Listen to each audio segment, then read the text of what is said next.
Welcome! Now before I get to this list, I just want to say I'll be covering the other positions in different videos, so look out for that. Also, look out for live coverage of the Seattle expansion draft on Wednesday, July 21st.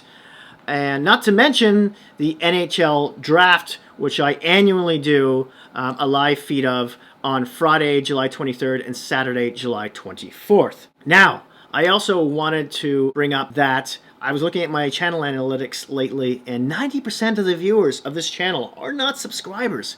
So please, if that happens to be you, the water's great. Dive in. I'd love to have you and really appreciate your support. Moving on. Let's start this list. I'm going to be talking about teams that I think are most likely to perhaps least likely interested in each of these players. So keep that in mind. Number 1 is Philip Grubauer of the Colorado Avalanche. Now he's most likely staying with the club, right? But there is, let's say, a 20% chance other teams could have a crack at him. Now, he's 29 years old. He played 40 games this season. He was 30-9, had a .923 save percentage, coming off a $3.333 million cap hit. In 10 games in the playoffs, he was a .914. Edmonton, they've been needing a goalie for a long time. I do not see them rolling the dice on Mike Smith again. At least they shouldn't at 39 years old. The Pittsburgh Penguins, yes, they've got Jarry and DeSmith, but perhaps I've been hearing that they may not protect Jarry or even trade him in order to make an upgrade there,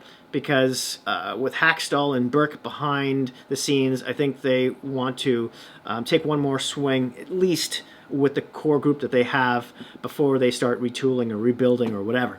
The Washington Capitals. Now, yeah, they've got Samsonov, but he doesn't look quite ready yet, right? And it seems like Vitek Vanacek did do a good job for them during the regular season, and he got injured in the first game of the playoffs. Maybe they lose Vanacek in the expansion draft too. That is a possibility. Or maybe they decide to upgrade as well, because like Pittsburgh, their window is closing fast. Maybe they have at least maybe another 2 years. The Carolina Hurricanes, if they had an opportunity to pick up Grubauer, it'd be hard for them to pass on it, although Nedeljkovic looked great during the regular season and in the playoffs, but is he going to be this great again? We'll see. And then the Seattle Kraken, they could definitely afford him. I think there's a good chance the Kraken could even make the playoffs, even though we have no idea what their team may look like, because their division is not going to be that competitive. I think we can all agree on that theory. Anyways, number 2 on my list is Tuukka Rask. Now he's 34 years old, played 24 games, was 15-5, had a .913 save percentage. He's coming off a $7 million cap hit in 11 games in the playoffs. It was a .919. He's not going anywhere but Boston, so let's just move on. Number 3 on my list. Now 3 through 6 are quite interchangeable, so keep that in mind.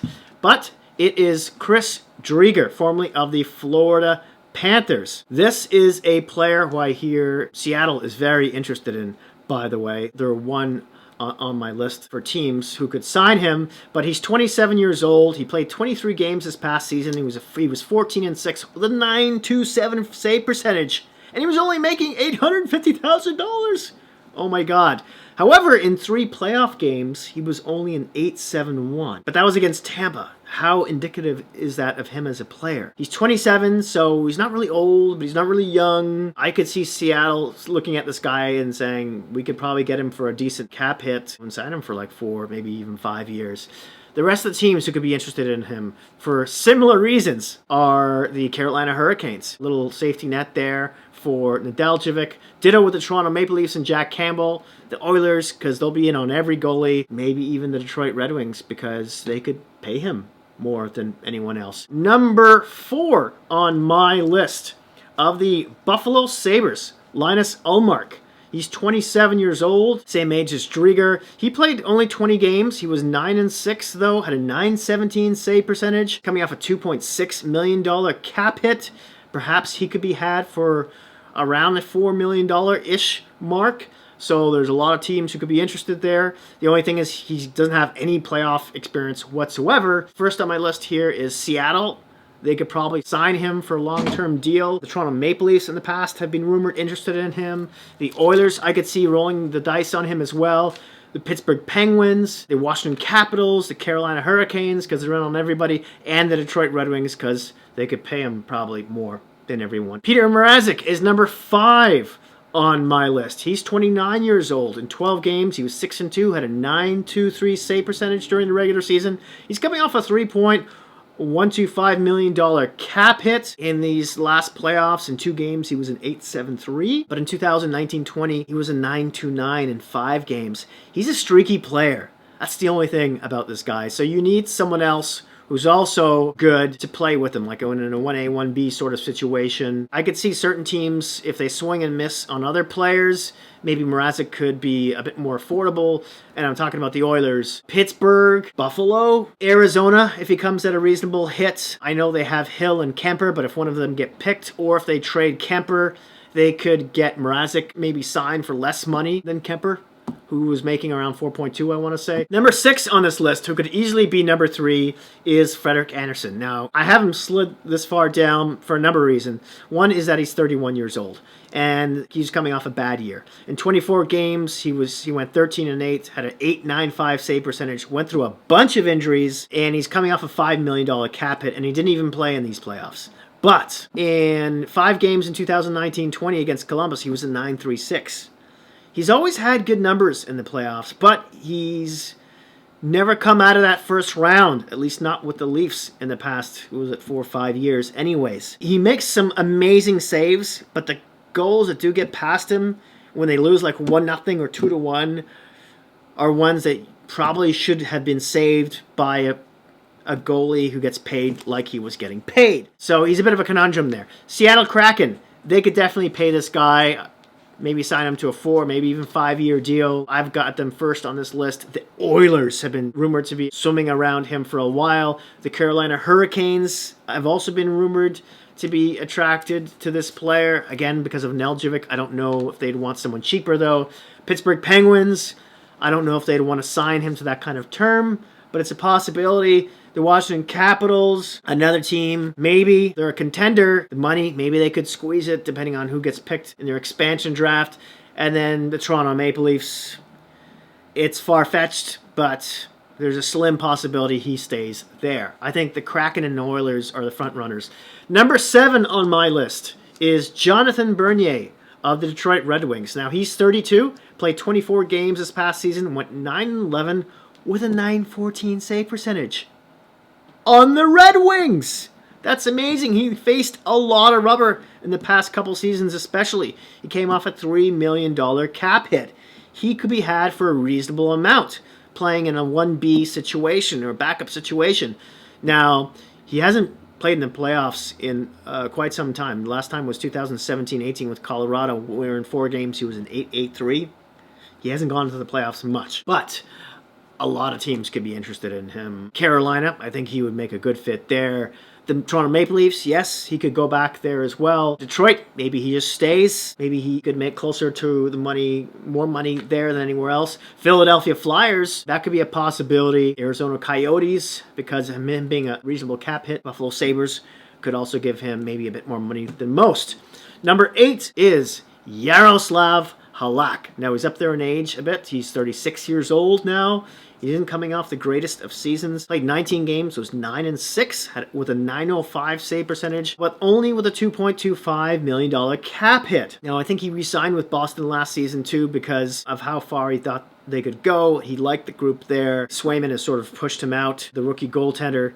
Now, he didn't play any playoff games because he was third stringer at this playoffs, but in 2019-20, he played 9 and was a .902. So he's definitely a 1B situation or backup situation there, especially with his ripe age. He would be great for Carolina in that position. Toronto Maple Leafs as well would be a really good fit there.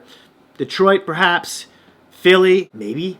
The Calgary Flames, they need a backup of some sorts, but Calgary, who knows what direction they're going in. So Arizona Coyotes, Buffalo, maybe will sign him for more than most, as I've mentioned with most of these goalies who could be going there because it's Buffalo and they're in the middle of a explosion.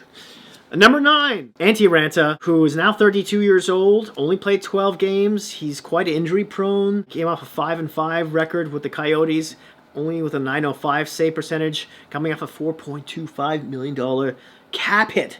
I could see him coming for basically half of that amount, because in the past he's shown he could put up some decent numbers during the regular season. However, in the playoffs, there's not much to look at here. Last time was in 2019-20, played 2 games and got shelled with a .714 save percentage. He had one other playoff appearance in which he played 3 games and it was an .895.